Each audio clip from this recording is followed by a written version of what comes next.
समय चल रहा नहीं, है। कांवड़ यात्रा चल रही है। जो कांवड़ यात्री हैं उन सबको शुभकामनाएं हैं। भगवान भोलेनाथ जी को जल चढ़ाने के लिए कठिन साधना करते हैं और इतनी बड़ी मात्रा में जल ले करके इतनी लंबी दूरी तय करते हैं। भगवान भोलेनाथ जी उनके सारे मनोरथ सिद्ध करें और कांवड़ यात्रा को लेकर के कोई असुविधा ना हो, इसके लिए प्रदेश के सभी 75 जिलों में जो भी जरूरी कदम हैं सुरक्षा के, व्यवस्था के, यातायात के, वह सब सरकार ने उठाए हैं और सभी स्थानों पे उपयुक्त व्यवस्थाएं की गई। सर, आपने अभी ट्वीट में कहा था कि राहुल गांधी जेल जाना चाहते हैं, तो क्या कब तक जाएंगे सर?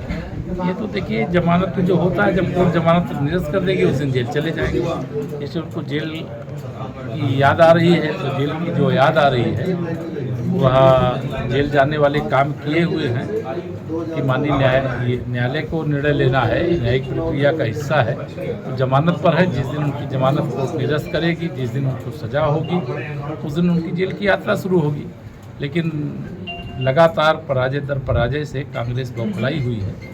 पूरा नॉर्थ ईस्ट इस समय भारतीय जनता पार्टी और हमारे गठबंधन के पास है और जिस प्रकार से हमारे आसाम के मुख्यमंत्री हेमंत बिश्व शर्मा जी के बारे में उन्होंने टिप्पणी की है, ये उनकी हताशा का परिचय है। सर, दूसरा सवाल ये है कि आजम खान साहब जो सत्ता में रहे अखिलेश के, उनका चाबुक चला, वो कौन सा चाबुक था और ना घर के रहे घाट के रहे? आपके ट्वीट में मुजफ्फरनगर से के दंगों से लेकर के अगर हम कहें कि बनारस तक के दंगे होते थे या प्रदेश में कहीं कुछ होता था तो उसके पीछे अगर कोई रहता था, जो मुस्लिम तुष्टीकरण की राजनीति होती थी, जो अन्याय किया जाता था, उसके सबके पीछे समाजवादी पार्टी की, चाहे श्री मुलायम सिंह यादव जी के नेतृत्व में सरकार रही हो, चाहे श्री अखिलेश यादव जी के नेतृत्व में रही हो, उन्होंने वहाँ सब कुछ किया जो नहीं करना चाहिए। लेकिन आज डाक के 3 पास।